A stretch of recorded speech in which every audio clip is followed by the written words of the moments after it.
Alors aujourd'hui, on a un grand sujet devant nous, c'est la démographie de l'Afrique subsaharienne, défis et dividendes au pluriel. Et je vous propose de diviser l'exposé en 6 parties relativement égales, à savoir d'abord un aperçu de la démographie dans le monde, ensuite un aperçu bien entendu de la démographie africaine et spécialement subsaharienne. Par ailleurs, j'ai fait une partie de l'exposé sur les migrations entre Afrique et Europe, un sujet qui intéresse beaucoup les Européens pour le moment, qui ont la crise des réfugiés, encore que la plupart des réfugiés ne viennent pas uniquement d'Afrique. Et par la suite, le cœur de l'exposé, ce sera une section sur les défis auxquels sont confrontés les pays africains. Par la suite, il y aura les opportunités, ce que j'appellerais les dividendes, c'était le titre de la conférence.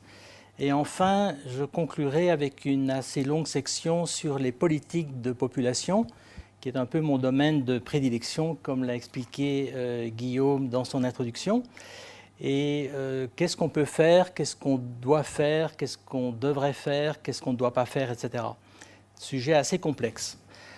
Alors j'ai dans l'ensemble 80 diapositives, donc j'ai quand même un peu de temps pour les faire défiler.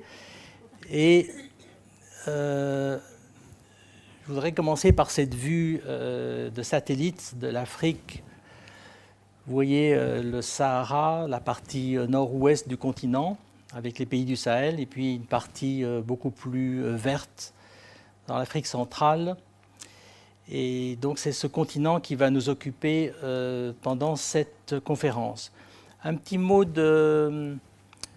pour vous prévenir, je ne vais pas parler des relations entre démographie en Afrique et écologie, c'est un sujet énorme en lui-même, ni des relations entre population et agriculture, un autre sujet. Je les évoquerai brièvement en parlant du Sahel, notamment le réchauffement climatique qui pourrait avoir des conséquences importantes.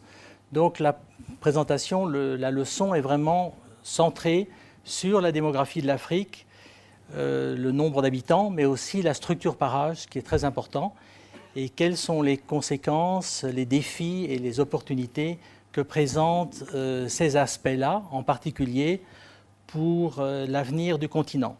Je parlerai bien entendu aussi de l'urbanisation brièvement, qui est un sujet fondamental également en démographie africaine. Alors, pour la démographie du monde, le premier tableau ici, c'est un tableau que j'ai composé à partir des chiffres du Population Reference Bureau, où je travaille, et beaucoup de chiffres de ces présentations viennent des travaux du PRB, et ainsi que des Nations Unies. Les Nations Unies, comme vous savez, font des projections de population tous les 2 ans. Et la dernière mouture, c'est la mouture 2015, donc les World Population Prospects. Et les Nations Unies font des projections de population pour tous les pays du monde. Alors ici, en 2016, vous voyez que nous sommes actuellement, et ce sont les tout derniers chiffres du PRB qui sont sortis il y a moins d'1 mois, 7 milliards 400 millions d'habitants.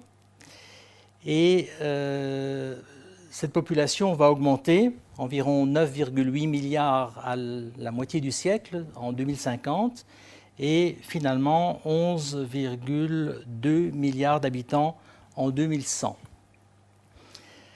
Alors ces hypothèses de projection, tous les chiffres de 2100 viennent des Nations Unies, tous les chiffres avant 2100 viennent du Population Reference Bureau.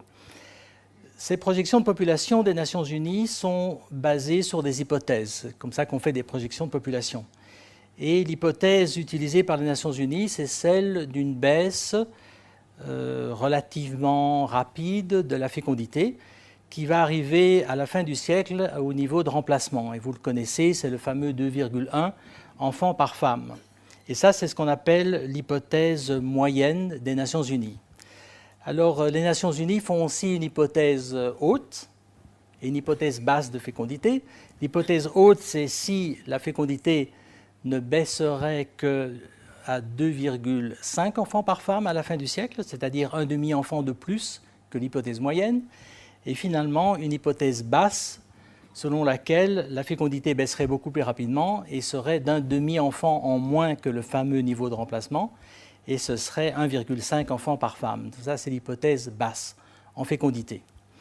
Alors, une dernière chose, les Nations Unies font également des projections de population basées sur une hypothèse constante. La fécondité reste constante et donc on projette la population avec la fécondité actuelle, ce qui n'est pas très probable, mais c'est intéressant parce que c'est un exercice intellectuel qui permet de voir quelle serait la population si jamais la fécondité ne bougeait pas du tout à la baisse.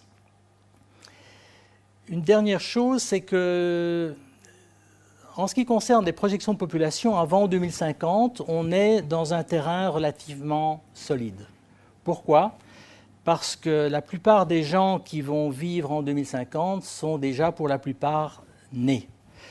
Ce n'est peut-être pas mon cas, mais la plupart sont déjà nés. Alors, après 2050, ça devient plus complexe, surtout entre 2050 et 2100, parce que tout va dépendre en fait de la fécondité. Et la fécondité, on ne sait pas comment elle va évoluer. Alors, je dois vous avouer ici que je suis un petit peu avec un collègue français qui s'appelle Jean-Pierre Guingamp. Nous sommes à l'origine de la décision de la division de population des Nations Unies de revoir ces projections de population, mais de les revoir à la hausse. Je m'explique. Nous avons réussi à convaincre la division de population que les projections de baisse de fécondité qui étaient proposées par les Nations Unies étaient trop optimistes, elles étaient trop rapides. Et notamment, nous avons fait un travail pour essayer de réconcilier les niveaux de contraception avec les niveaux de fécondité. Et on s'est rendu compte qu'il n'y avait pas de cohérence entre les projections des Nations Unies en ce qui concerne la fécondité et ce qu'on observait sur la prévalence contraceptive dans les enquêtes de fécondité. Dès lors, les Nations Unies, suite à notre insistance, ont révisé à la hausse ces projections de population, c'est-à-dire qu'ils ont fait l'hypothèse d'une baisse de fécondité plus lente. Si vous faites une baisse de fécondité plus lente, vous avez automatiquement une population plus importante. Ceci étant dit, les tout derniers chiffres d'enquête, et nous on les suit comme les cours de bourse, dès qu'on a une enquête de démographie et de santé, on se jette là-dessus, on regarde, et on voit que dans certains pays, notamment le Rwanda et l'Éthiopie, qui sont des pays passablement autoritaires, il y a eu des baisses de fécondité un peu plus rapides ces dernières années. Entre les 5 et 7-8 ans qui nous précèdent, il y a eu vraiment un nouveau déclin de la fécondité. Et c'est peut-être ce phénomène-là qui pourrait se généraliser sur l'ensemble de l'Afrique dans les prochaines décennies, à savoir que les comportements commenceraient à changer plus rapidement. Ce n'est pas le cas actuellement, mais cela pourrait arriver. Maintenant, concentrons-nous sur la ligne en gras, celle de l'Afrique. 1,2 milliard d'habitants. L'Afrique subsaharienne, c'est un peu moins d'1 milliard d'habitants actuellement. Et je parle maintenant uniquement de l'Afrique subsaharienne. On arrivera à 2,1 milliards d'habitants en 2050 et on pourrait avoir près de 4 milliards d'habitants à la fin du siècle avec la prudence qui s'impose puisque je vous ai dit que les niveaux de fécondité pourraient peut-être, dans la suite des temps, dans les décennies qui viennent, commencer à baisser plus rapidement. Alors, une dernière chose dans ce tableau qui est vraiment intéressante, c'est qu'il y a une région du monde, et vous l'avez repéré certainement, qui va perdre de la population, c'est l'Europe. Alors l'Europe, malgré les flux de migration, encore que ceux-ci ne soient pas intégrés dans ces projections, va perdre de la population, va entrer en dépopulation et va connaître un vieillissement démographique. Toutes les autres régions du monde, d'ici 2050, vont continuer à augmenter, comme la population mondiale, ce sera le cas de l'Afrique, de l'Asie, de l'Amérique latine et des Caraïbes, ainsi que de l'Amérique du Nord et de l'Océanie, qui est moins importante.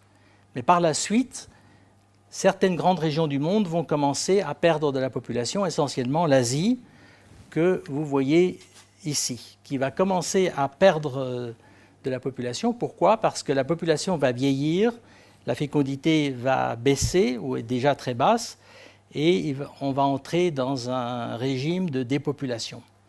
Donc sur le plan de l'échiquier mondial en démographie, vous voyez que ce qui se passe au XXIe siècle, c'est ce que je dis souvent, c'est que le XXIe siècle sera le siècle de la démographie africaine, non seulement parce qu'il va y avoir une formidable expansion de la population, une dilatation, mais aussi parce que, proportionnellement, dans la population mondiale, l'Afrique, qui représente à peu près un peu moins de 20% de la population mondiale actuellement, pourrait, en fin de siècle, d'ici 2100, représenter environ 35% de la population mondiale.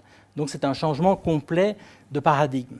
Et c'est un petit peu l'Afrique qui est le berceau de l'humanité et qui va regagner sa place dans la démographie mondiale à cause ou grâce à son expansion démographique très rapide qu'elle va connaître durant ce siècle.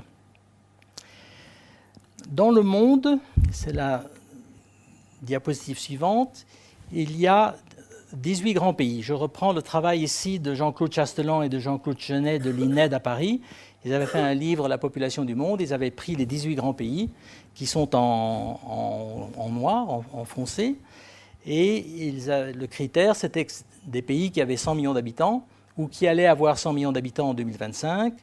Et il y en a 18. Alors ce qui est intéressant, c'est que ces 18 pays représentent environ 67% de la population mondiale. Donc les 2 tiers de la population mondiale se trouvent dans ces 18 grands pays, la Chine, l'Inde bien entendu, les États-Unis, le Brésil, et vous les voyez, la Russie.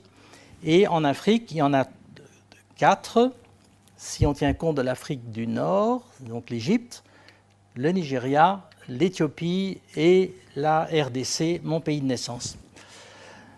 Donc il y a 2 candidats qui pourraient devenir des grands pays. Ce sont ces 2 pays qui sont en grisé, l'Ouganda et la Tanzanie. Alors en Ouganda, il y a eu beaucoup de discussions. Le président Museveni n'était pas très... il était plutôt pro-nataliste. Donc un jour, un très bon ami qui est son conseiller démographique est allé le voir et lui a dit « Mais monsieur le président, vous vous rendez compte, nous allons avoir 24 millions d'habitants. » Mais alors le président a dit « Mais ça, c'est une excellente nouvelle, nous allons devenir vraiment un grand pays. » Et alors l'idée évidemment de Museveni, c'était de se placer dans le contexte régional et de faire pendant avec le Kenya et la Tanzanie qui sont démographiquement plus importants. Maintenant, les choses ont changé parce que le président Museveni a commencé à se rendre compte que peut-être ce serait bien que la fécondité puisse baisser pour obtenir un dividende démographique, un grand concept sur lequel je reviendrai plus tard. Donc vous voyez que les choses aussi commencent à bouger en Afrique, y compris au niveau des décideurs politiques. Le tableau suivant, c'est les 8 plus grands pays du monde. Alors une chose importante ici, c'est que finalement l'Inde, très rapidement, va dépasser la Chine au point de vue population. Pourquoi? Parce que la transition démographique, et je reviendrai sur ce concept également, a été plus rapide en Chine. Les États-Unis vont se maintenir, entre autres, grâce à l'immigration. Et ensuite, dans les pays africains, c'est le Nigeria. Le Nigeria va devenir un grand pays, un très grand pays. Et si vous remarquez, il y aura à peu près autant d'habitants en 2050 au Nigeria qu'il y en a actuellement aux États-Unis. Alors, au Nigeria, on peut dire qu'il s'agit de 2 pays, le Nigeria du Nord et le Nigeria du Sud. Mais c'est tout de même un défi énorme pour ce pays-là. Alors, vous avez les 8 plus grands pays en 2016 et en 2050. Et alors, une autre chose intéressante, et ça c'est le graphique suivant, c'est que dans le monde, vous avez 3 groupes de pays. Vous avez les pays industrialisés, ce qu'on appelle les pays développés. Vous avez les pays en développement, donc les pays industrialisés sont en bas, et leur population ne va quasi pas bouger. Elle va continuer à se maintenir. Les pays en développement, en revanche, vont augmenter très rapidement. Et à l'intérieur de ce groupe des pays en développement, vous avez, et c'est la bande en gris léger en haut, ce sont les pays les moins avancés, ce qu'on appelle les least developed countries. Il y en a à peu près 40 48, 49, ça dépend comment on compte. Il y en a certains qui quittent d'ailleurs ce groupe parce qu'ils ont une croissance économique. La Guinée équatoriale, par exemple, ne fait plus partie de ce groupe. Et ces pays-là, qui représentent un peu 1 milliard d'habitants actuellement, pas tout à fait, mais presque, ce fameux bottom billion dont on parle, vous avez entendu ce titre certainement, le milliard d'en bas, ces gens-là vont avoir une croissance démographique assez importante. Alors on a parlé beaucoup des chiffres démographiques, on a parlé des nombres, mais je crois que ce qui est plus important, c'est la structure par âge. Et alors là, évidemment, étant démographe, je me dois de vous montrer des pyramides des âges. Alors vous connaissez tous l'histogramme de la pyramide des âges, les hommes sont à gauche, les femmes sont à droite. Et ici, vous avez de nouveau sur des travaux du PRB, on a comparé les pyramides des âges pour le monde en 1970 et en 2014. Et ça a été publié dans la World Population Data Sheet de 2014. Et c'était un peu mon idée d'ailleurs de proposer ces graphiques, mais de les proposer pour toutes les régions du monde. Et c'est finalement très intéressant parce que qu'est-ce qu'on voit? C'est que la pyramide, qui est relativement pyramidale en 1970, va commencer à se rectangulariser à la base, ce qu'on voit ici, en 2014. Pourquoi? Simplement parce que la fécondité baisse. Le nombre moyen d'enfants par femme au niveau mondial est de 2,5. En Afrique, on est toujours à 5 enfants par femme. Donc actuellement, on est à 2,5 enfants dans l'ensemble du monde, et on voit que dès qu'il y a une baisse de la fécondité, vous avez moins d'entrants à la base de la pyramide. Donc la pyramide se rectangularise et vous avez aussi des actifs qui sont relativement plus importants que les dépendants qui se trouvent en dessous de 15 ou 19 ans. Et ça, c'est un phénomène très important qui va amener une croissance économique potentielle, ce fameux dividende démographique dont je vais vous parler. Donc ces deux pyramides des âges sont intéressants parce qu'on voit que le monde en tant que population mondiale, 7,4 milliards d'habitants à la mi-2016, donc 30 juin, est en train de connaître une transition démographique rapide et va avoir une base rectangulaire dans sa pyramide des âges. Une dernière chose avant que j'en arrive au concept lui-même, qui est le concept central de transition démographique, simplement vous dire que dans le monde actuellement, et j'ai fait ces calculs pour 2013, si on divise la population du monde suivant les niveaux de fécondité, on voit que seulement 13% de la population du monde a 4 enfants ou plus par femme. Je répète, en Afrique subsaharienne, on est à 5 enfants par femme actuellement.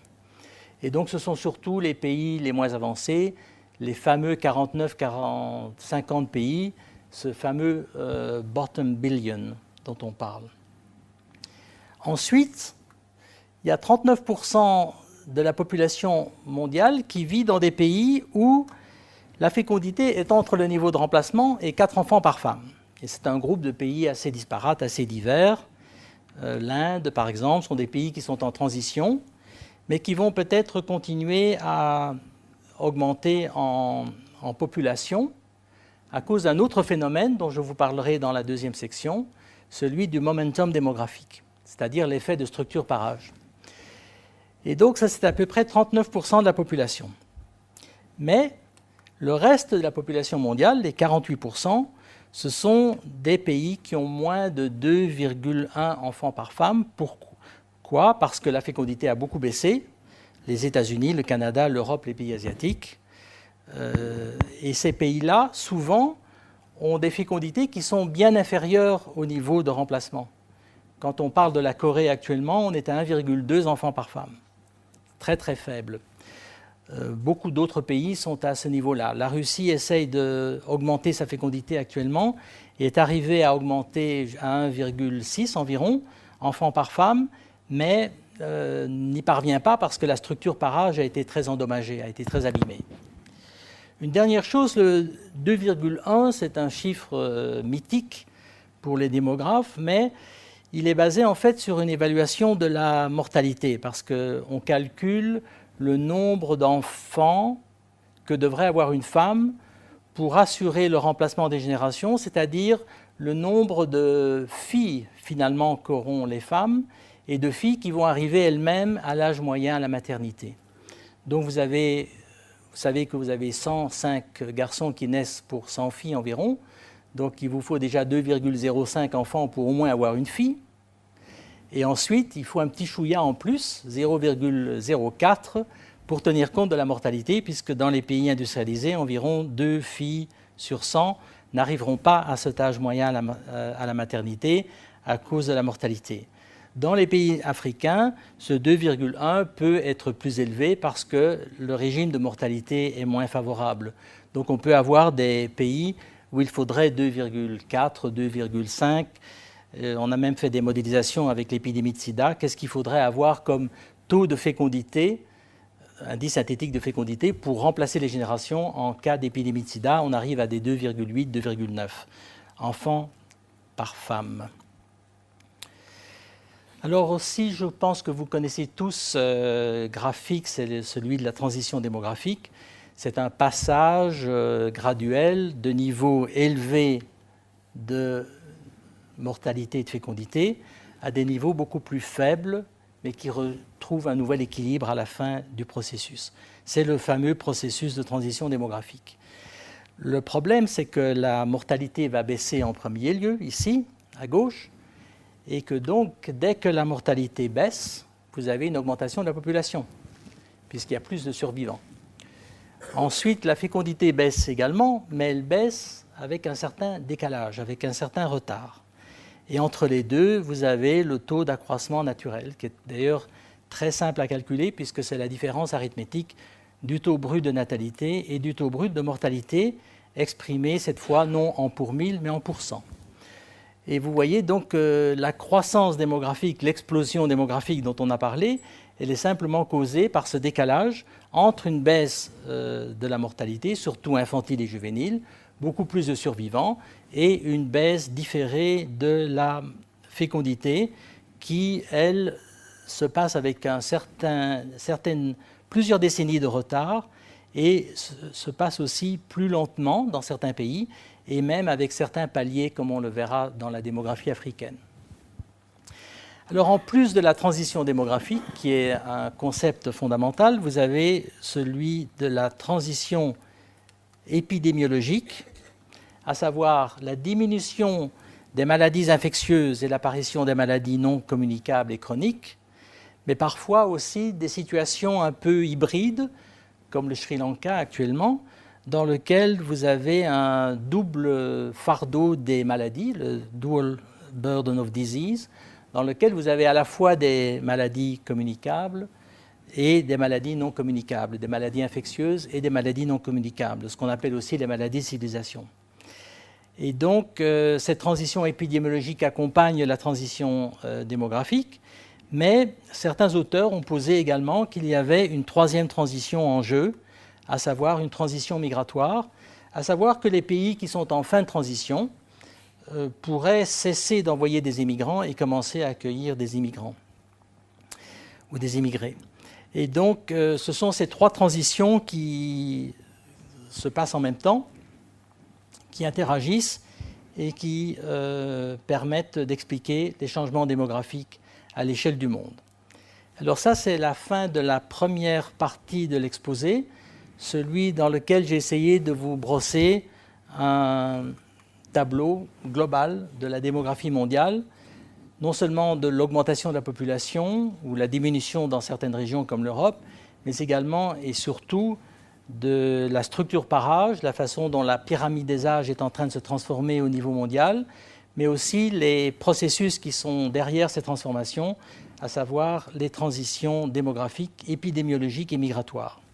Maintenant, nous en arrivons à l'Afrique elle-même, et quelques chiffres pour vous situer le continent. Donc j'avais dit un peu moins d'1 milliard de personnes à la mi-2016, on est à 974 millions de personnes. 2,1 milliards d'habitants en 2050, 3,9 en 2100. Nations Unies, hypothèse moyenne. Les prochaines projections des Nations Unies seront probablement publiées en 2017. Alors l'ISF, c'est l'indice synthétique de fécondité, c'est-à-dire le nombre moyen d'enfants par femme, 5,0 enfants par femme en Afrique. L'utilisation de la contraception moderne est très modeste encore, 26%. Donc on est loin d'une maîtrise de la fécondité qui demanderait à peu près 70% d'utilisation de contraception, d'utilisatrices de la contraception. Mais, j'insiste, très grande diversité des situations. Il y a 48 pays souverains en Afrique subsaharienne et chaque pays possède son histoire, ses pesanteurs culturelles, différentes religions et surtout des groupes ethniques. Tout ça fait que chaque pays est finalement très différent. Mais ça cause un autre problème, c'est que l'Afrique est relativement fragmentée au point de vue politique, au point de vue géopolitique. C'est un peu le résultat de la conférence de Berlin. Et beaucoup de pays ont des populations relativement petites.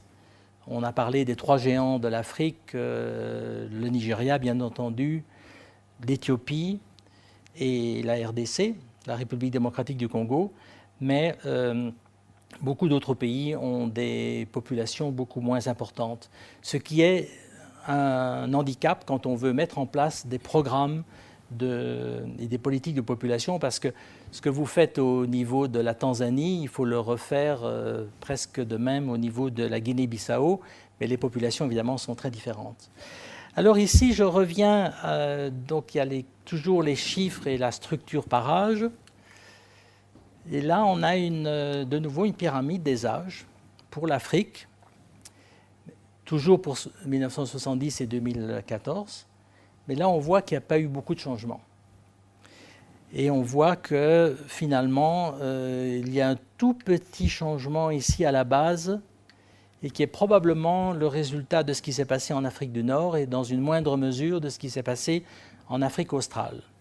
Vous savez que les Nations Unies divisent l'Afrique en 5 régions, donc l'Afrique du Nord, Maghreb et Machrek, ensuite l'Afrique de l'Ouest, l'Afrique de l'Est, l'Afrique centrale ou l'Afrique du Milieu, comme on l'appelle parfois, Middle Africa, et enfin l'Afrique australe. L'Afrique australe, c'est 5 pays seulement, et l'Afrique australe ne représente que 7% environ de la population totale de l'Afrique subsaharienne. Donc c'est vraiment pas très important au point de vue démographique, même si on tient compte de l'Afrique du Sud, qui est un pays relativement important au point de vue démographique.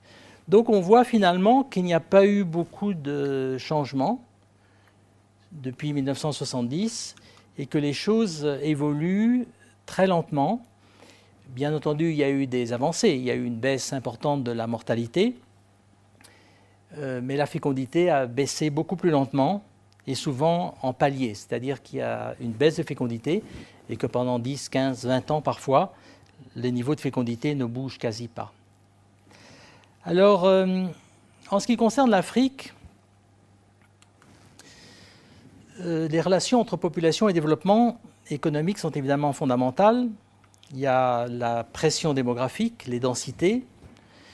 Il y a le taux d'accroissement démographique qui est toujours relativement important. Un pays comme le Niger, par exemple, qui est un peu le pays qui a la fécondité, premièrement, la fécondité la plus élevée du monde avec 7,6 enfants par femme, mais a aussi le taux d'accroissement démographique annuel le plus important de la planète, avec presque 4% de croissance démographique par an. Ça veut dire un doublement de la population en 17 ans.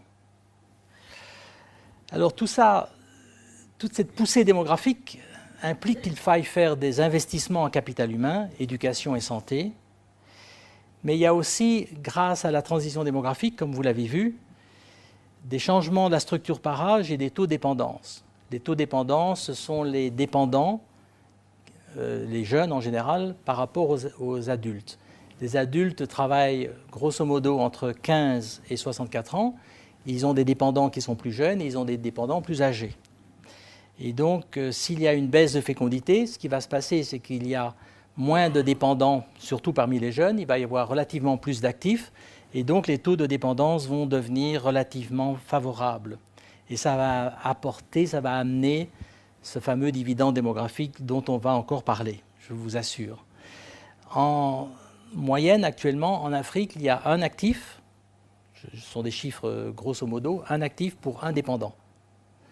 Il faudrait avoir un actif pour un demi-dépendant, si on veut vraiment bénéficier d'un dividende démographique. Je reviens sur les causes de la croissance démographique en Afrique subsaharienne. Et on voit que la première cause, c'est une baisse très rapide de la mortalité, surtout infantile et juvénile. Et comme je vous l'ai dit, plus la mortalité s'améliore, plus il y a de survivants. Si vous faites baisser les niveaux de mortalité infantile et juvénile, vous allez faire survivre un nombre de gens, ce qui est d'ailleurs une bonne chose, mais il faut aussi ajuster par la suite le niveau de fécondité dans le schéma de transition démographique dont je vous ai parlé. En revanche, en Afrique, la fécondité, l'ISF, l'indice synthétique de fécondité, le nombre moyen d'enfants par femme, est toujours élevé, 5 enfants en moyenne, je l'ai dit, avec des baisses lentes et souvent en paliers. Je prends l'exemple du Ghana, 4,2 enfants par femme depuis 20 ans, ça n'a pas bougé. Rien n'a bougé.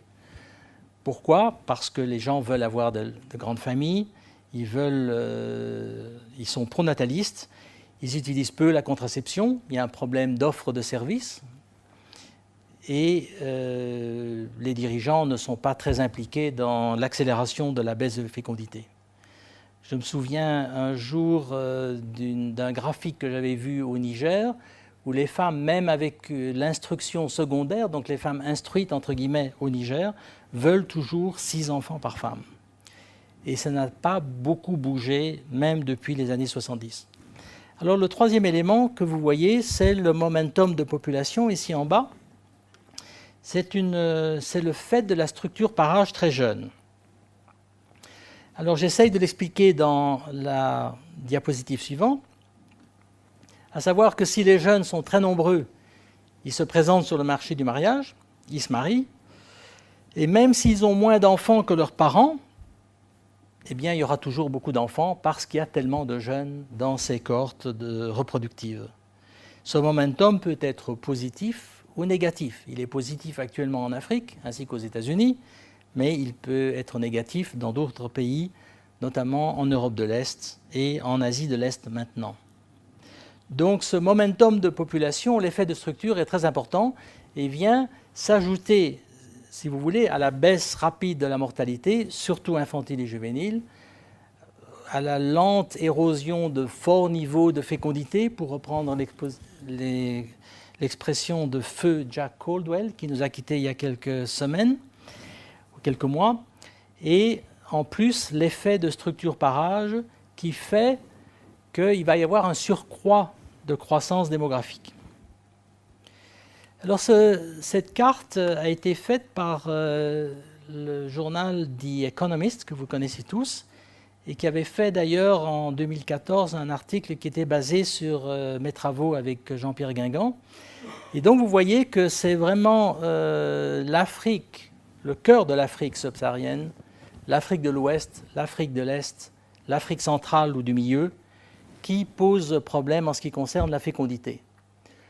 Les autres pays ici sont déjà beaucoup plus loin dans leur transition de fécondité, avec des retours en arrière. La fécondité a légèrement augmenté en Égypte ces derniers temps. Elle est passée de 3,2 à 3,5. Évidemment, on peut dire qu'il y a peut-être un problème de fiabilité des estimations, parce que ce sont des différences minimes. N'empêche, il semblerait qu'il y ait une augmentation de la fécondité en Égypte. Même chose au Mozambique, une légère augmentation de la fécondité dans la dernière enquête de démographie et de santé. Mais on voit aussi l'Afrique australe, les 5 pays ici, où il y a eu une baisse de fécondité plus rapide et qui a eu des résultats importants. Donc c'est vraiment les 3 régions que vous voyez, l'Afrique de l'Ouest, l'Afrique de l'Est et l'Afrique centrale, qui sont vraiment au cœur du problème.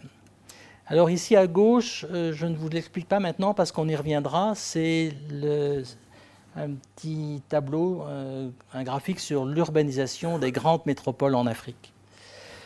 Maintenant, j'en viens à la prévalence contraceptive. Le taux de prévalence contraceptive, c'est le nombre de femmes en âge de procréer, entre 15 et 50 ans, ou 49 ans pour parler comme les démographes, qui utilisent une méthode de contraception. Ici, sont les méthodes modernes. Et vous voyez qu'il y a une grosse différence entre les pays d'Asie, notamment le Bangladesh, la Corée, la Thaïlande, la Jamaïque aussi dans une large mesure, par rapport à ce qui s'est passé dans la plupart des pays africains.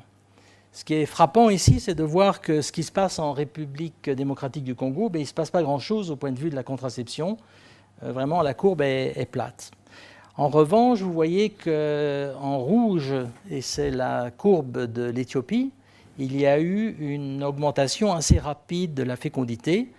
Et l'Éthiopie a fait baisser la fécondité d'environ 3 enfants par femme en 25-26 ans, depuis 1990, à peu près près de 3 enfants par femme.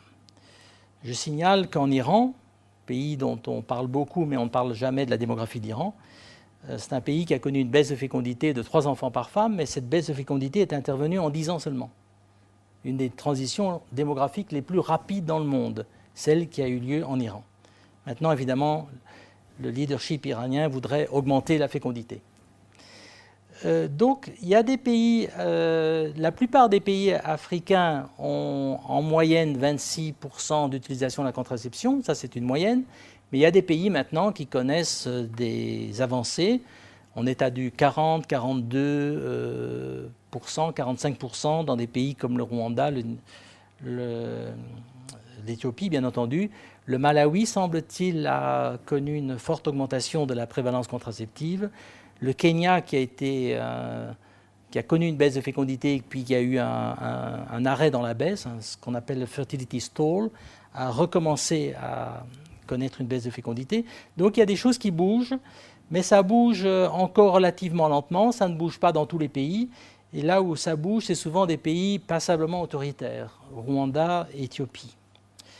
Donc il y a un vrai souci pour essayer d'accélérer ce mouvement de la couverture contraceptive.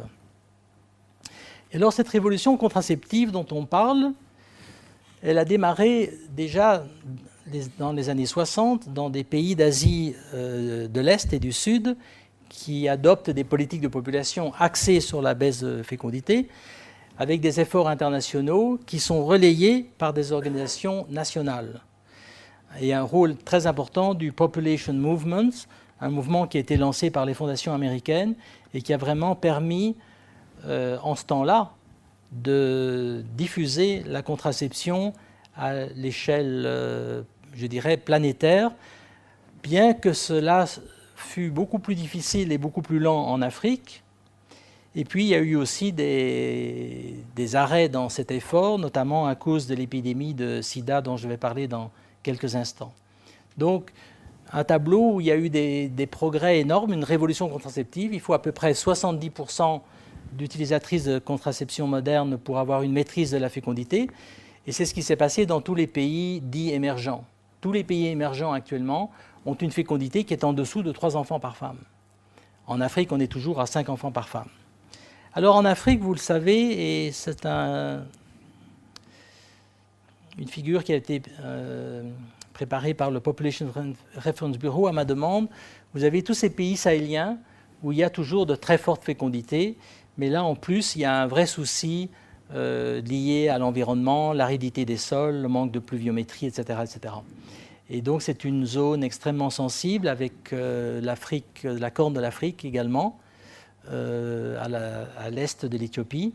Et ces zones-là, évidemment, vont demander une attention particulière.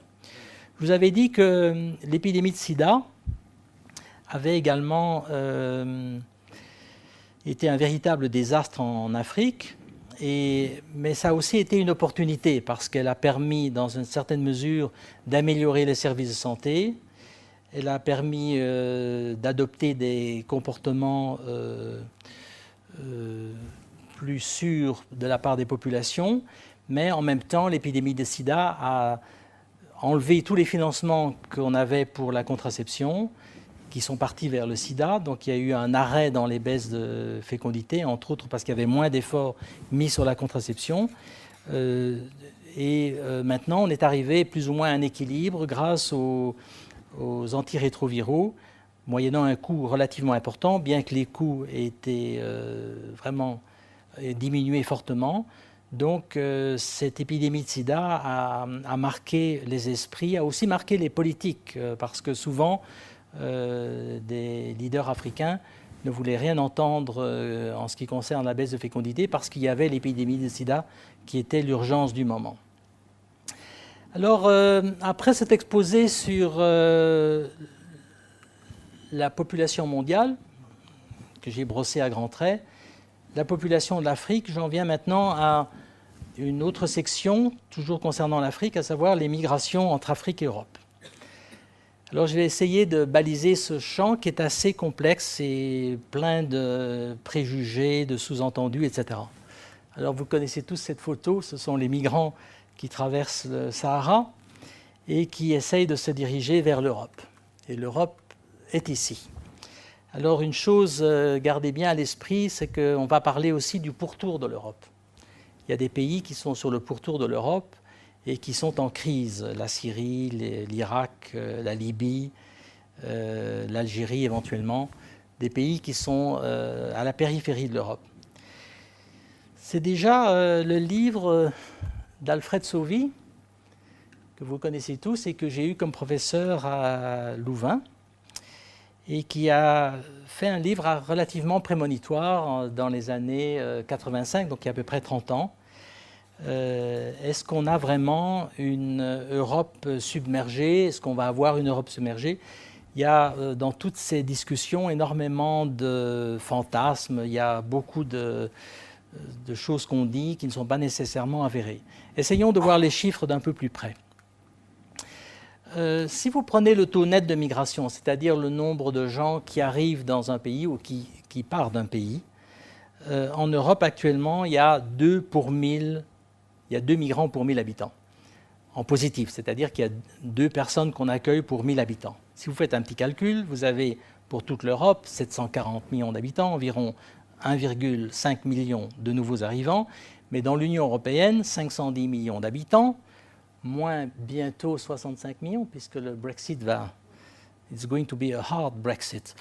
Il y aura moins d'habitants, donc il y a à peu près 1 million de nouveaux arrivants dans l'Union européenne actuellement. Alors l'origine des migrants, et ça c'est intéressant, c'est que finalement il y en a peu qui viennent d'Afrique. Bien entendu, dans les réfugiés qu'on accueille en Europe, il y a des migrants économiques, il y a des migrants qui sont politiques ou des réfugiés qui essayent de sauver leur vie. Mais actuellement, on a 18% seulement de migrants dans les pays européens. Beaucoup viennent de l'Europe, les autres viennent de l'Asie, de l'Amérique latine et des Caraïbes. En ce qui concerne toujours la migration en Europe, dans un deuxième tableau ici, vous voyez que les pays qui sont à la périphérie de l'Europe, entre 1950 et 2015, ont connu une expansion formidable. L'Égypte, Turquie, Libye. Population, je ne vais pas vous donner les chiffres, vous les avez, de toute façon ils seront disponibles sur le site de l'Académie, du Collège Belgique, mais vous avez des multiplications en 65 ans de 4,5, de 4, de 6 en Libye. Et cette fameuse crise des réfugiés dont on a parlé, à cause de la désintégration de la Syrie, de l'Irak et de la Libye, mais aussi 1 million d'arrivants qui arrivent en Allemagne en un an. Wir schaffen das, nous disait Angela Merkel. 80% de réfugiés et 20% de migrants économiques. Si on jette un coup de projecteur maintenant sur la France elle-même, et j'ai fait cette présentation la semaine dernière à Paris, d'abord les données disponibles sont fragmentaires, il y a aussi une croissance démographique dans des pays francophones proches et qui sont reliés à la France par l'histoire, l'Algérie, le Maroc, multiplication de la population par 4 ou par 3,5, et seulement 13% des migrants viennent d'Afrique subsaharienne. et la plupart arrivent de pays francophones à cause de la proximité historique et culturelle avec la métropole. Cameroun, Congo, Côte d'Ivoire, Guinée, Mali, RDC, Sénégal. Même chose en Belgique où il y a beaucoup de migrants qui viennent de la RDC, de Rwanda et du Burundi. Alors, quelles politiques migratoires sont-elles adoptées dans les pays européens? D'abord, une formidable polarisation du débat politique, l'accueil, comme en Allemagne, avec maintenant une sorte de réévaluation de cette politique de porte ouverte, ou bien le rejet comme la Hongrie, parce que la Hongrie rejette, je crois que l'Union européenne leur avait demandé de prendre 1294 migrants, et bien c'était trop, ils ont refusé. Alors il y a un référendum, maintenant on va passer à la Constitution, en fait c'est une belle pagaille, et un rejet absolu dans d'autres pays de l'Europe de l'Est également. Besoin d'une politique unique de l'Union européenne, ce qui n'est pas si facile, parce que les pays de l'Union européenne sont très différents, et j'étais à une réunion il y a 10 jours sur les politiques familiales en Europe. Eh bien c'est très complexe. Est-ce qu'il faut avoir les mêmes politiques qu'en Suède ou en Norvège et les appliquer à la Grèce? Ça semble assez compliqué. Est-ce qu'il faut protéger, fermer des frontières?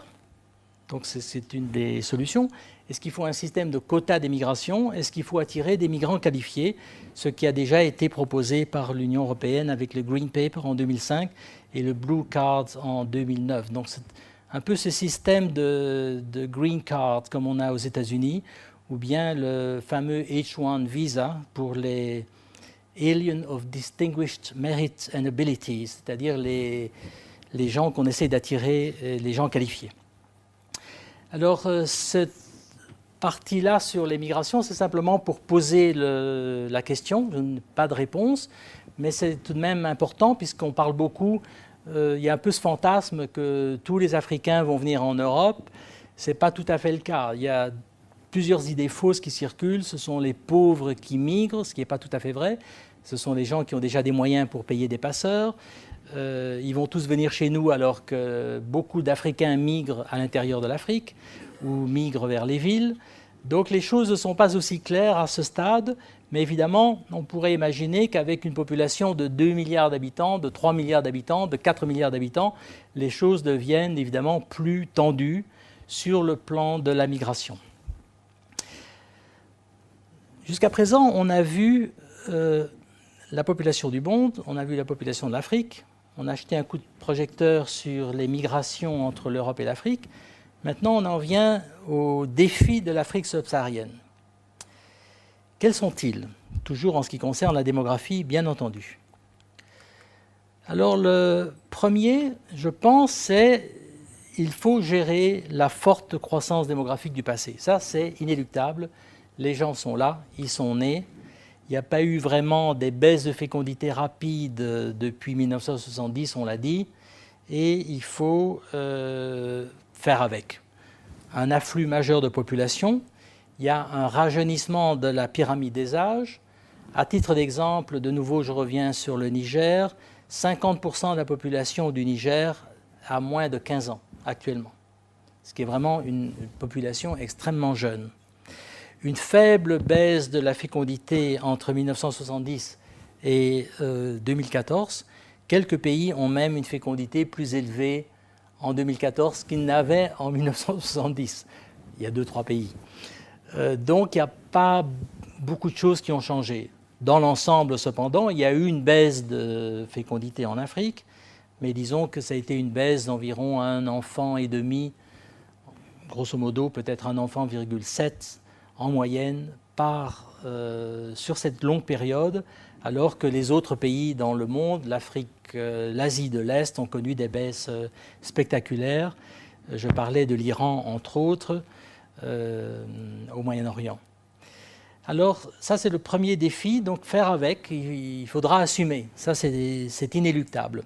Le deuxième défi, c'est qu'il faudra terminer la révolution contraceptive, puisqu'il y a seulement 26% des couples actuellement qui utilisent une méthode moderne de contraception. Il faut environ 70% d'utilisatrices pour maîtriser la fécondité, ce qui s'est passé dans tous les pays dits émergents actuellement, qui ont tous des niveaux de fécondité inférieurs à 3 enfants par femme. Tout cela Pourquoi? Pour transformer la structure par âge, qui est un autre défi.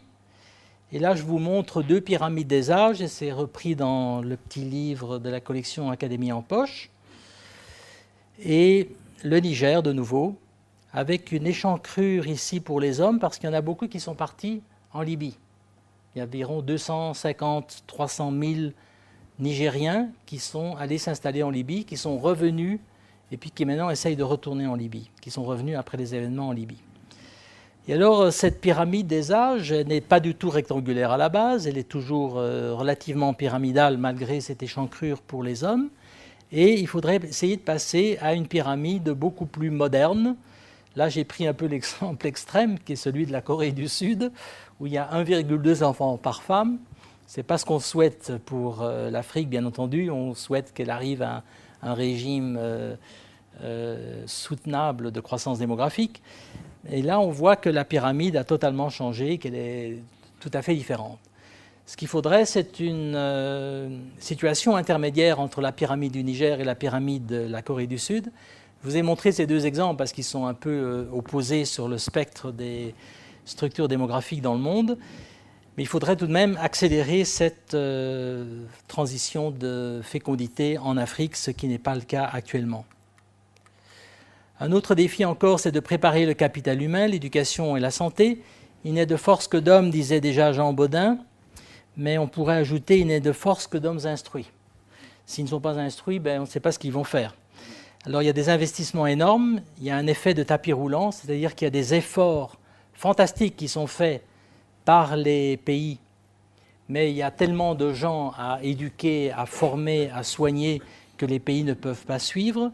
Et il y a aussi le problème énorme de la qualité des services.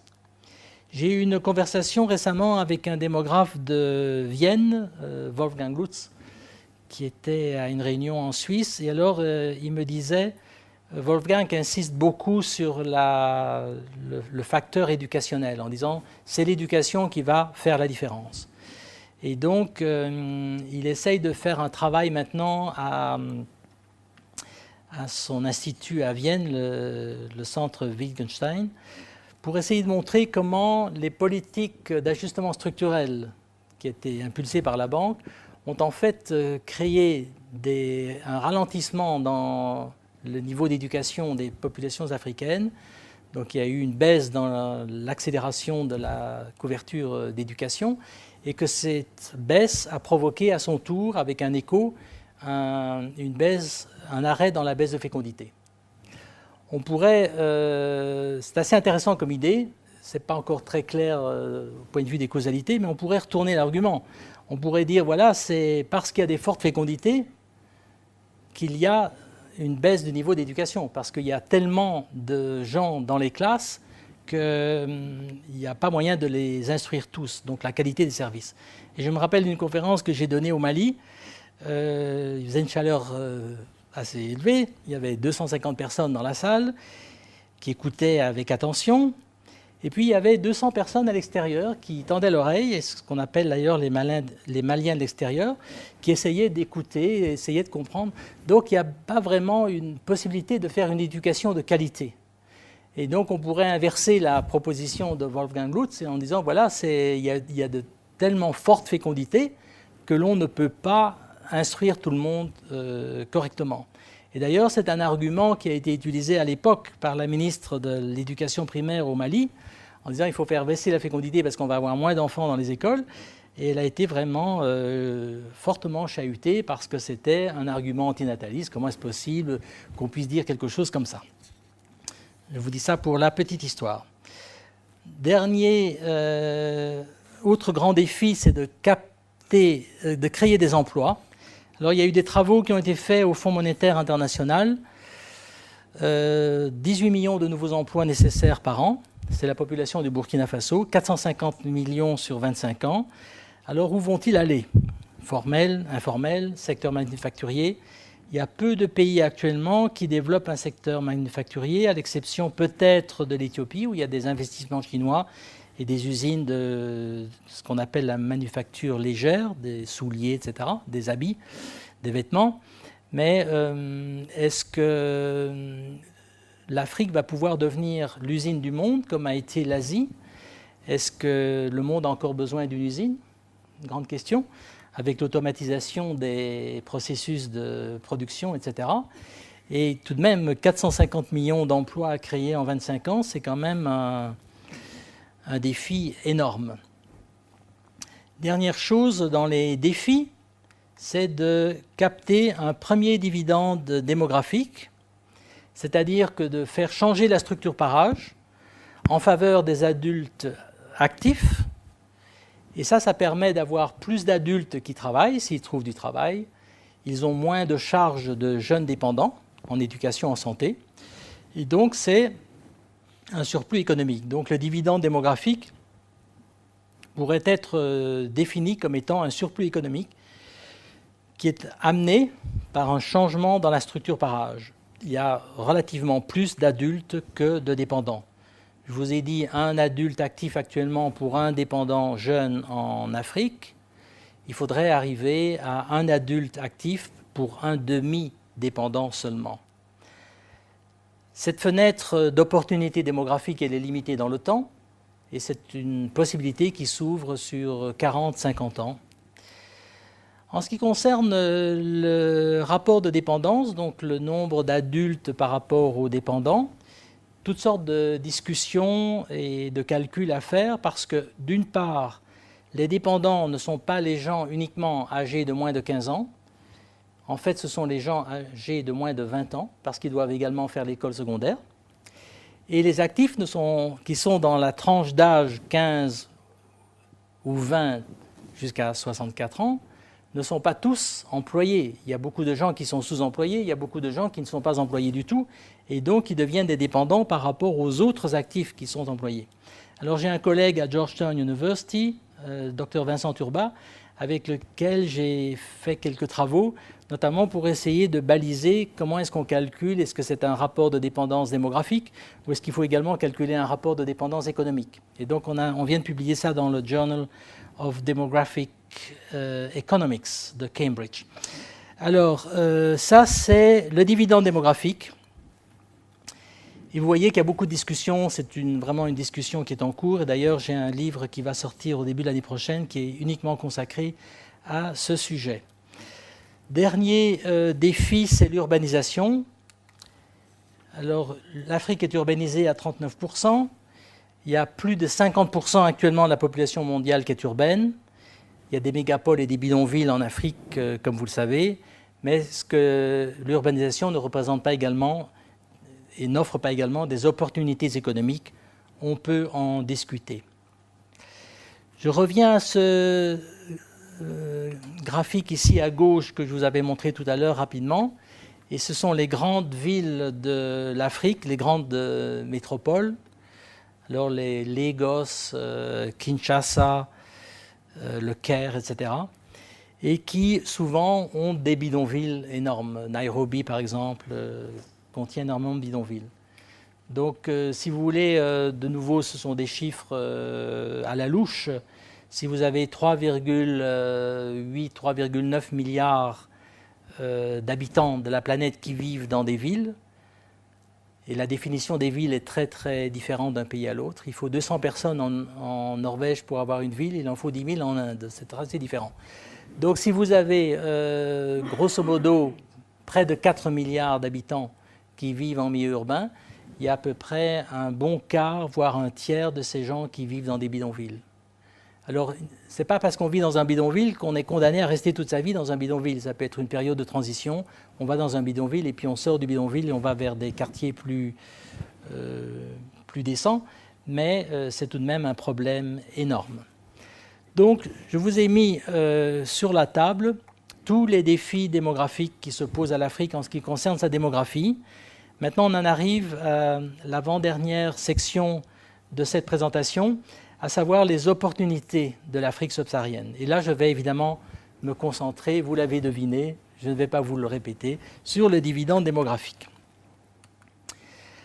Alors, suite à la baisse de la fécondité, la population active devient relativement plus grande, les taux de dépendance s'améliorent et la croissance économique augmente. C'est ce fameux surplus économique. Cependant, il faut des politiques sociales et économiques adéquates et une bonne gouvernance, un problème dans beaucoup de pays.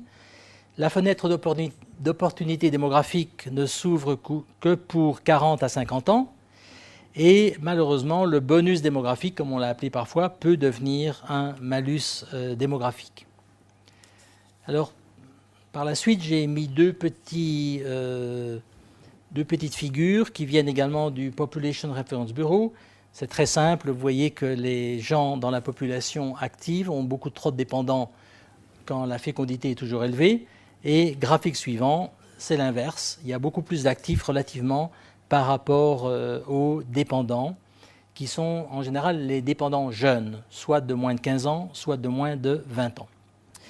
Si on revient un petit peu en arrière, qu'est-ce qui s'est passé? D'où vient cette idée de dividende démographique? Ce n'est pas quand vous rencontrez deux démographes que vous avez un dividende démographique, hein, c'est un concept un peu différent. Il a été conceptualisé avec l'analyse du miracle asiatique, mais c'est une analyse ex post. Les Asiatiques, ils ont fait du dividende démographique comme M. Jourdain faisait de la prose sans savoir ce qu'il faisait. Et on a analysé après coup et on s'est dit, tiens, il y a eu quelque chose qui s'est passé. On ne peut pas l'expliquer si on ne tient pas compte des changements de la fécondité et de la structure par âge.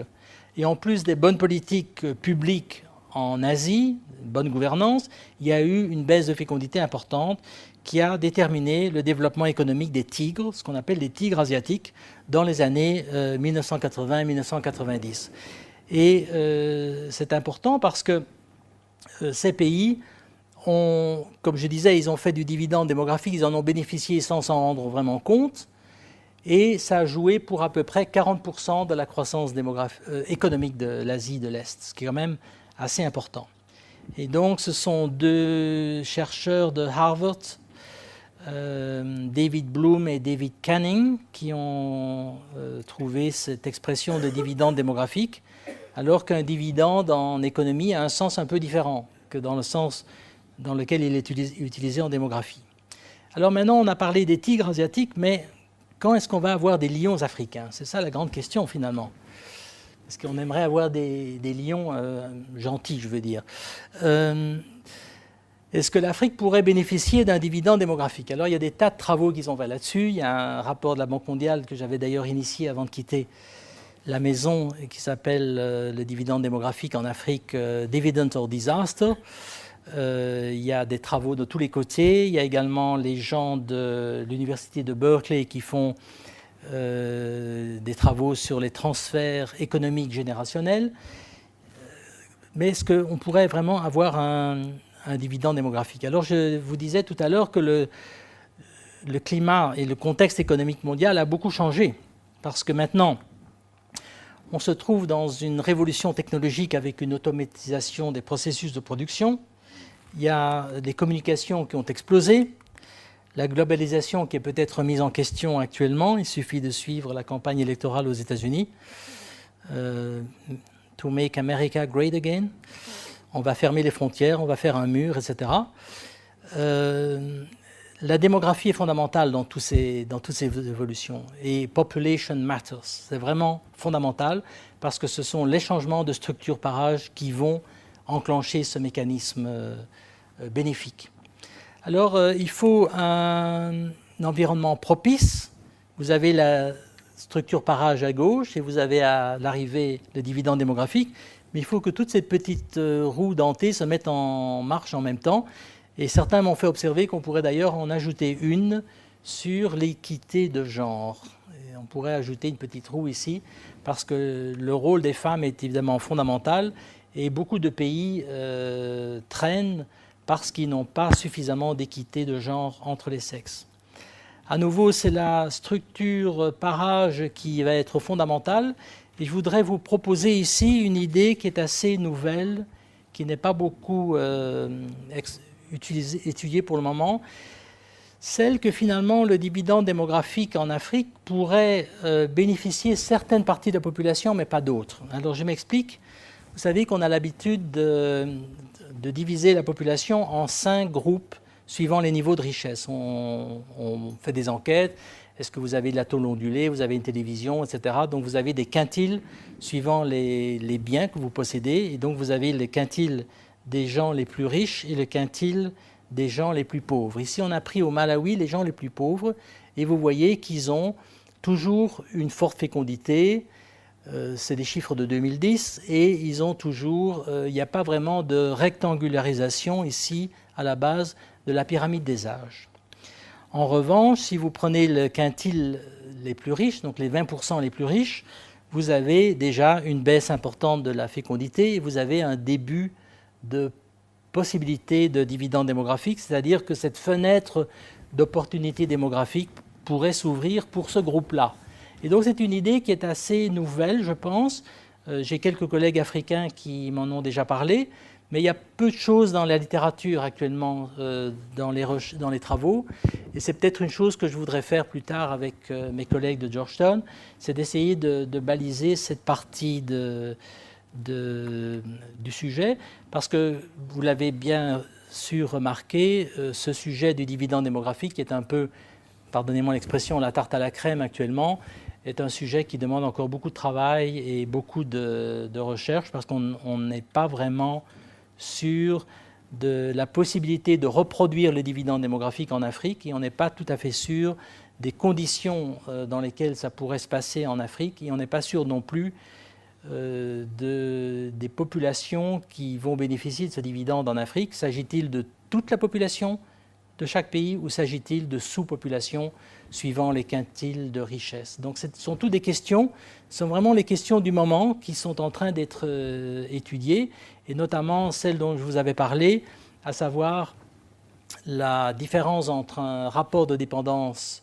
un taux de dépendance démographique et un taux de dépendance économique. Et ça, c'est maintenant, on a publié un petit papier là-dessus dans la revue de Cambridge. Bon. Maintenant, on arrive à la dernière partie de cette présentation, à savoir les politiques de population. Et là, je vais m'étendre un peu plus longtemps. Je dispose encore d'un quart d'heure, 20 minutes. Donc, on a parlé de la démographie mondiale, on a parlé de la démographie africaine, des migrations Afrique-Europe, on a parlé des défis de l'Afrique, point de vue démographique, et maintenant, on a parlé des opportunités. Ce fameux dividende démographique, est-ce qu'on pourra éventuellement le capter? Est-ce qu'on pourra ouvrir cette fenêtre d'opportunité démographique? Et ça, c'est si on met des politiques de population en place qui soient les politiques adéquates. Alors, les réponses aux défis démographiques, elles sont connues. Il y a des réponses d'autorégulation, les gens décident eux-mêmes d'avoir moins d'enfants, ou bien ils migrent, ou bien ils se marient plus tard, ou bien ils ont moins d'enfants, ou bien ils ne se marient pas du tout, comme ça s'est passé dans certains pays. Et on a également des politiques publiques, ce sont des politiques publiques de population, qui sont les actions des pouvoirs publics pour prévenir, retarder ou gérer les déséquilibres entre changements démographiques d'une part et des objectifs de développement d'autre part. Tout ça s'est produit dans un contexte, et c'est ce que j'ai essayé de montrer dans le livre dont parlait Guillaume Wunsch, World Population Policies. Ça s'est passé dans un contexte où la démographie est devenue un enjeu international. Il y a eu des grandes conférences, déjà à Genève en 1927, à Rome, mais les grandes conférences, c'est Bucarest, 1974, Mexico, et évidemment la conférence du Caire, 20 ans plus tard, en 1994, donc ICPD, le International Conference on Population and Development. Et donc il y a eu toute une réflexion globale sur ces questions démographiques. Il y a également de nouvelles institutions de population qui ont été créées. International Planned Parenthood Federation à Londres.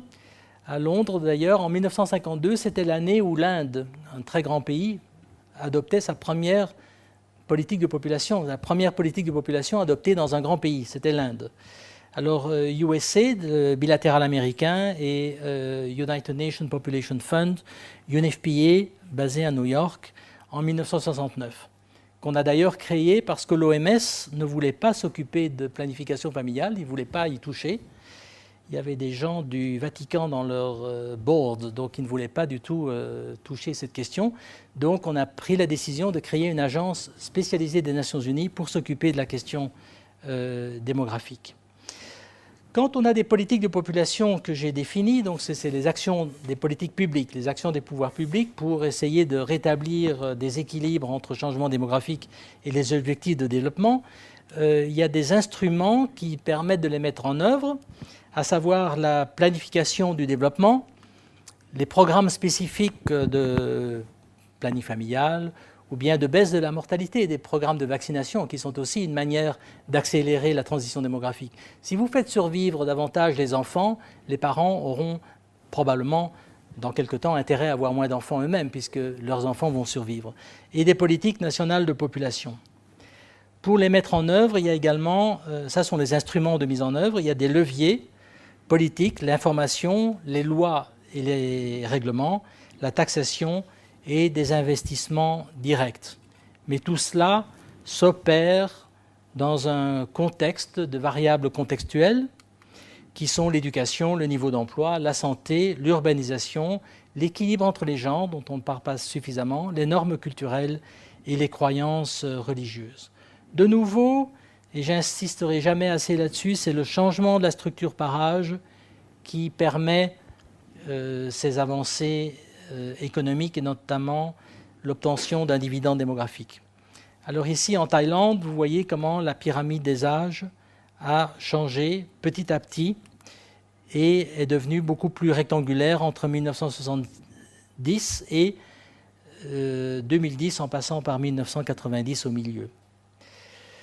Je voudrais aussi insister sur 3 messages clés en ce qui concerne les politiques de population et qui sont repris dans le petit volume que vous pouvez trouver à la sortie, à savoir, on peut agir sur les évolutions démographiques. Il y a beaucoup de gens qui disent « non, c'est trop compliqué, ça ne sert à rien, on ne va pas y arriver, c'est en dehors du champ des politiques publiques ». Mais en fait, on peut agir sur les évolutions démographiques avec un certain degré d'efficacité. Je ne veux pas dire que ce soit vraiment toujours efficace, et on reviendra sur cette question, tout en respectant les droits de l'homme. Et ça a été le tournant de la conférence du Caire en 1994, où il y a eu les droits de la reproduction, les droits de l'homme qui ont été affirmés, parce que, vous le savez, il y a eu quelques bavures, il y a eu quelques embardées dans ces politiques de population. Il y a eu la politique chinoise, 1979, l'enfant unique, qui a été une politique très dure. Il y a eu la politique en Inde dans la période de l'emergency, en 1975-77, où il y a eu des stérilisations forcées, etc. Il y a eu d'autres bavures dans d'autres parties du monde, notamment au Pérou, où les femmes n'ont pas été informées des procédures que l'on leur demandait de subir. Maintenant, nous en revenons à l'Afrique elle-même. Et quelles sont les politiques de population qu'on pourrait appliquer en Afrique? Et ici, j'ai essayé de les résumer pour que vous ayez une vue de synthèse avant de les décliner une par une. La création d'une demande pour une taille familiale réduite, ça c'est fondamental. Les efforts accrus en offre de services de planification familiale, ce qu'on appelle l'APF et des campagnes de communication sur l'APF, et le renforcement de l'engagement politique. Alors dans ces nouvelles approches qu'on essaye de mettre en place petit à petit maintenant en Afrique, il y a d'abord la création de la demande avec une éducation des femmes qui doit être absolument priorisée, surtout au niveau secondaire. Il ne s'agit pas uniquement d'éduquer les femmes au niveau primaire. L'accès à l'emploi rémunéré pour les femmes, donner plus de pouvoir, donner une certaine autonomie des femmes, et parfois il faut parler aussi aux maris. Il y a une école des maris au Niger où on essaye d'expliquer aux maris que vraiment ce serait mieux si peut-être ils pouvaient de temps en temps considérer, d'envisager, d'espacer les naissances. Alors il faut donc changer les normes sociales. Alors ici, ce monsieur a l'air très content avec sa ribambelle innombrable d'enfants. Ça doit se passer sans doute au Nigeria, je pense. Et c'est une photo qui était dans l'article de The Economist en 2014. Et c'est vraiment fondamental en Afrique. Il y a toujours des normes sociales qui sont pronatalistes, qui sont vraiment attachées à la vie. Et beaucoup de leaders africains vous disent, bon, l'Afrique deviendra riche et puissante comme quand elle aura une population aussi importante que celle de la Chine. On n'est quand même pas encore au milliard. Il faudrait qu'on ait 1,5 milliard ou 2 milliards, ce serait beaucoup mieux. Tout ça, c'est très joli, mais il faut aussi former les gens, leur donner du capital humain. Alors dans les autres approches de planification sur les politiques de population en Afrique, il faut accroître l'effort d'offre de services. Et c'est vraiment ce qu'a compris Melinda Gates, que je respecte beaucoup à ce titre-là. Et j'ai eu l'occasion de la briefer sur la démographie de l'Afrique il y a quelques années. Et elle est allée visiter, elle est allée écouter les femmes au niveau des pâquerettes, grassroots level, comme on dit. Elle a vu que ces femmes n'avaient pas accès aux services. Et je me souviens moi-même d'une visite que j'avais faite dans un coin perdu de l'Éthiopie, près du lac Tana, où il y avait des femmes qui marchaient 2 jours de leur village, en bande, parce qu'il y a une certaine insécurité, pour venir chercher leur injection de contraceptifs auprès de l'agent de santé et qui retournaient pendant 2 jours dans leur village, etc., et qui faisaient ça tous les 3 mois. Et donc, il y a vraiment un souhait d'espacer les naissances, même de limiter les naissances. Là, il y a une discussion en Afrique, parce qu'on parle beaucoup d'espacement, on parle peu de limitation, mais il faut des services. Si la femme qui marche 2 jours arrive et puis qu'on dit « Ah, le bateau ou l'avion n'est pas arrivé avec les injectables, mais on va vous proposer un stérilet », ça ne va pas marcher. Donc il faut qu'il y ait un choix de méthode, il faut suivre les désirs des utilisatrices.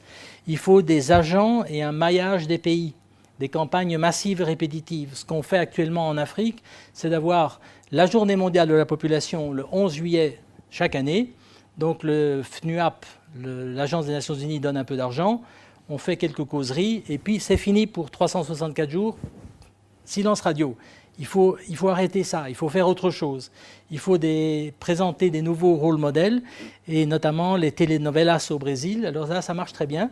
Il y a une belle femme blonde qui a une voiture de sport rouge et qui n'a que 2 enfants. Elle va très bien, elle est en bonne santé, le voyage et la vie, todo bem, la vie est belle.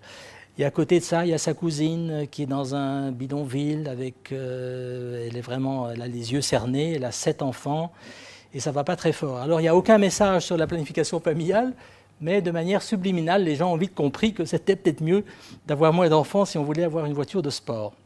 Donc il y a moyen de faire ce genre de programme en Afrique. Je vois qu'il y a des messieurs qui voudraient avoir des voitures de sport dans l'Assemblée. Pardon ? Oui. Alors, ici, c'est une affiche antinataliste de Singapour. Please stop at 2, or 2 is better than too many, comme on dit en Jamaïque. Et en Éthiopie, ils ont vraiment réussi à étendre les services de planification familiale. C'est une photo que j'ai prise avec un collègue dans la campagne éthiopienne, où il y avait 35 000 Health Extension Workers qui ont maillé, qui ont vraiment inondé le pays. Et il y a eu une baisse très importante de la fécondité. Alors, dans les nouvelles approches, il faut aussi renforcer l'engagement politique. Et là, c'est assez complexe, il faut être très didactique. Quand on rencontre un chef d'État africain, on a en général une demi-heure. C'est un sujet assez abstrait qu'on peut difficilement visualiser. Et souvent, les leaders africains n'ont pas l'habitude de ce raisonnement de type abstrait. Donc c'est assez difficile. Il faut essayer de les convaincre, notamment en Afrique de l'Ouest et en Afrique francophone. Et il faut utiliser au maximum le concept de démographie publique, c'est-à-dire de mettre la démographie au service du bien public, de la cité et du développement économique et social. Ce que certains leaders africains comprennent très bien, mais d'autres sont réticents parce qu'ils raisonnent en termes de densité. Et donc un ancien président du Niger nous expliquait qu'il n'y avait pas de problème puisqu'il y avait un grand pays au Niger, comme tout le monde sait, très fertile d'ailleurs, ça il n'a pas dit, et que les enfants naissent avec une bouche mais avec 2 mains, donc tout allait bien, il n'y avait pas de problème. Et vous les blancs, donc il n'y en avait qu'un, c'était moi, il s'est tourné vers nous et il a dit voilà, ça ne sert à rien de faire de la planification familiale. De toute façon, les femmes connaissent les méthodes et ça ne sert à rien d'en parler. Encore faut-il qu'il y ait des méthodes au centre de santé. Donc il y a vraiment un gros effort à faire et je viens de terminer un papier qui va être publié, qui est publié maintenant en ligne sur the politics of family planning programs and policies and programs in Sub-Saharan Africa pour la revue Population and Development Review. Et donc je crois que là il y a un vrai débat et il faut changer le discours et il ne faut pas avoir un discours néo-malthusien, il faut au contraire expliquer les changements démographiques qui sont inéluctables, qui sont nécessaires, et il vaut mieux les avoir plus tôt que plus tard. L'efficacité des programmes de planification familiale est relative. On estime qu'il y a entre un demi et un enfant et demi de moins par femme en moyenne. Donc, on ne peut pas dire que le développement est le meilleur contraceptif, comme on avait dit à la conférence de Bucarest, si je ne m'abuse. C'était le délégué indien, M. Singh. Mais on peut dire que la contraception est également bonne pour le développement. Les deux vont jouer dans les deux sens. Donc il ne faut pas uniquement faire des politiques de développement socio-économique, il faut également faire des politiques d'accélération de la baisse de fécondité. Il faut pour cela des collectes de données démographiques, et je cite ici l'exemple du Ghana, Navrongo, qui a mis en place un observatoire de collecte démographique, un peu sur le modèle de celui qui avait été fait dans le MATLAB au Bangladesh. Dans tout cela, les fondations américaines ont tout de même joué un rôle fondamental, déjà dans le lancement du Population Movement, mais aussi actuellement, quand on voit la fondation Gates, qui quand même s'est fort investie, j'y reviendrai, la fondation William et Flora Hewlett, la fondation Packard, dont il y a d'ailleurs un centre en Éthiopie, et même Bloomberg s'est mis à faire des programmes de développement et a notamment financé une partie du sommet de Londres dont je vais parler. Donc cette fondation Gates, elle est fondamentale, elle mène un peu la danse actuellement dans cet effort, dans ce renouveau, si vous voulez, des programmes de planification familiale et de vaccination, etc. en Afrique. Et il faut remettre la planification familiale sur l'agenda de développement, ce qui a été fait au sommet de Londres en 2012, avec le bilatéral anglais, DFID, et avec la fondation Gates et d'autres institutions, notamment Bloomberg Philanthropies, mais également le ministère des Affaires étrangères en France. Il y a plusieurs personnes, plusieurs groupes maintenant qui commencent à vraiment faire des efforts accrus en planification familiale, y compris la Banque mondiale qui a un énorme projet de plus de 200 millions de dollars sur 6 pays du Sahel, le SWED, le Sahel Women's Empowerment and Demographic Dividends. Le sommet de Londres, vous le connaissez, ça c'est Melinda Gates. Et quels sont ses objectifs? C'est de servir 120 millions de femmes sur 222 millions qui ont besoin de services et qui expriment des besoins non satisfaits en contraception moderne. Le coût est d'environ 8 milliards de dollars sur 8 ans. Et le Family Planning 2020, ici, 69 pays prioritaires, dont à peu près 2 tiers en Afrique subsaharienne. Et à l'intérieur de cela, un partenariat de Ouagadougou. Et j'étais au lancement à Ouagadougou, au Burkina Faso, avec 9 pays d'Afrique. Et ce partenariat marche d'ailleurs assez bien. Un peu mieux d'ailleurs que l'initiative de la Fondation Gates, parce que les choses sont plus difficiles. On peut augmenter la prévalence contraceptive, mais on ne peut pas le faire à un rythme très rapide. Il y a toute une série de choses à mettre en place sur le plan logistique. Pour terminer, j'en reviens aux 3 messages clés. Je répète, et si vous partez avec qu'une seule diapositive en tête, c'est celle-ci qu'il faut mémoriser. On peut agir sur les évolutions démographiques avec un certain degré d'efficacité et on peut le faire tout en respectant les droits de l'homme. Voilà, pour conclure, je voudrais parler un peu de la bibliographie. Ça, c'est mon bouquin, World Population Policies, qui a été d'ailleurs recensé par le journal The Economist, le petit bouquin que vous trouvez à la sortie.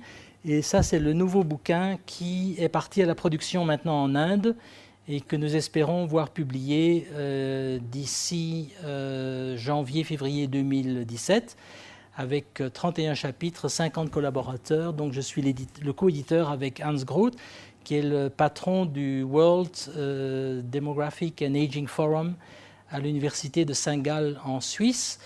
Et nous avons à peu près un tiers de spécialistes africains. Donc je crois que ce sera un volume qui va permettre de baliser la question du dividende démographique, puisque nous l'avons appelé prudemment, Africa's population in search of a demographic dividend. On n'a pas dit que c'était un désastre, etc. On dit que les pays africains sont à la recherche d'un dividende démographique.